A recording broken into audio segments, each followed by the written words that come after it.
I'm Greg Lucas. I'm California State Librarian. The week of September 22nd begins Banned Book Week, which celebrates the books over the years that have been banned by schools, by communities, not just in California, but around the country and around the world. And one of my favorites is One Flew Over the Cuckoo's Nest by Ken Kesey. And so here's a little section where Randall P. McMurphy has showed up, the sort of the Don Quixote character, I guess. And they're having a group meeting with Nurse Ratched. In the group meetings, there were gripes coming up that had been buried so long the thing being griped about had already changed. And now that McMurphy was around to back them up, the guys started letting fly at everything that had ever happened on the ward they didn't like.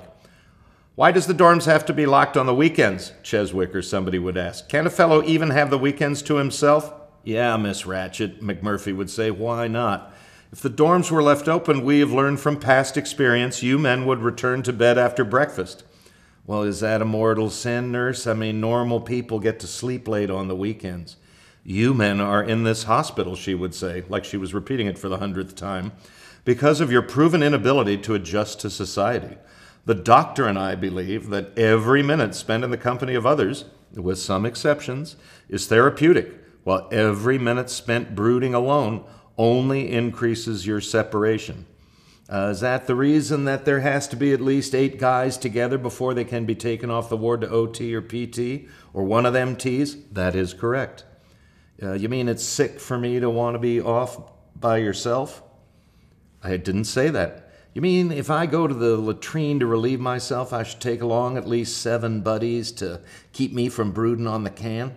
Well, before she could come up with an answer to that, Cheswick bounced to his feet and hollered at her, "Yeah, is that what you mean?" And the other acutes sitting around the meeting would say, Yeah, is that what you mean?"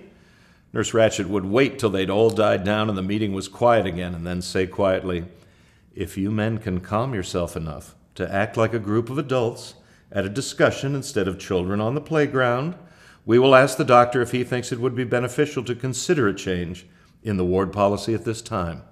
"Doctor?"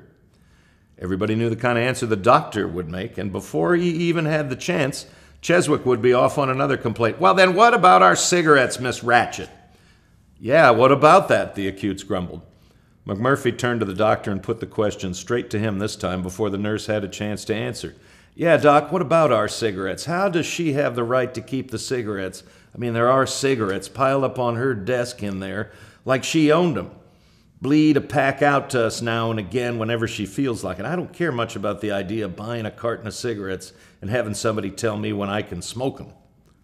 The doctor tilted his head so he could look at the nurse through his glasses. He hadn't heard about her taking over the extra cigarettes to stop the gambling. "What's this about cigarettes, Miss Ratched? I don't believe I've heard—" "I feel, doctor, that 3 and 4 and sometimes 5 packages of cigarettes a day are entirely too many for a man to smoke. That is what seemed to be happening last week, after Mr. McMurphy's arrival, and that is why I thought it might be best to impound the cartons the men purchased at the canteen and allow each man only 1 pack a day." McMurphy leaned forward and whispered loudly to Cheswick, tell her next decision is about trips to the can. Not only does a guy have to take his 7 buddies into the latrine with him, but he's also limited to 2 trips a day to be taken when she says so." And McMurphy leaned back in his chair and laughed so hard that nobody else could say anything for nearly a minute. Thanks. Be sure you take a look at a banned book this week.